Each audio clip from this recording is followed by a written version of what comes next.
కూడా భూమి మీద పరిశుద్ధంగా బ్రతకగలిగితేనే, యథార్థంగా మన అడుగులు వేయగలిగితేనే, దేవునికి మన ఆత్మను అప్పగించుకున్నప్పుడే పరలోకమందున తండ్రి మనం పిలుచుకుంటాడు, ఆయన దగ్గరికి చేర్చుకుంటాడు. ఎప్పుడైతే ఈ హోదా, ఈ పరిశుద్ధత మనలో లేదో, పవిత్రత మనలో కనబడదో, ఆయన వాళ్ళని పిలుచుకోడు.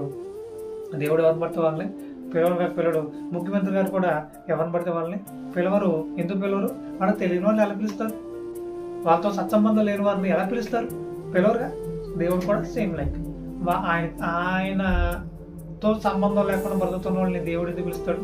పిలవడు. ఆయన వ్యతిరేకంగా బ్రతుకుతున్న వాళ్ళు దేవుడు ఎందుకు పిలుస్తాడు? పిలవడు. మరి ఎవరు పిలిచినట్టు? పాతాళం పిలిచింది, వాళ్ళు వెళ్ళిపోయారు. కాబట్టి మీరు అలా బ్రతికి ఎవరైతే వెళ్ళిపోయారో వాళ్ళ విషయంలో మీరు పరలోక పిలుపుని పెట్టకండి. మరి ఏమని పెట్టాలి? పాతాళం పిలుపుని పెట్టండి. అది కరెక్ట్ వర్డ్. కొంచెం బాధ కలిగించినా అది కరెక్ట్ వర్డ్. మరి వాళ్ళు బ్రతుకున్నప్పుడు దేవుని చిత్తం నెరవేర్చకుండా, వాళ్ళు బ్రతుకున్నప్పుడు దేవుని ఇష్టాలు నెరవేర్చకుండా, దేవుని యొక్క ఆలోచన విధానం తెలుసుకోకుండా వాళ్ళకి నచ్చినట్టు బ్రతికేసి చచ్చిపోతే వాళ్ళ పరలోక పిలుపుని ఎందుకు పెడతారు మీరు? కాబట్టి మీకు బాధ కలిగించినా ఇదే నిజం దీన్ని దృష్టిలో పెట్టుకుని మేము ముందుకు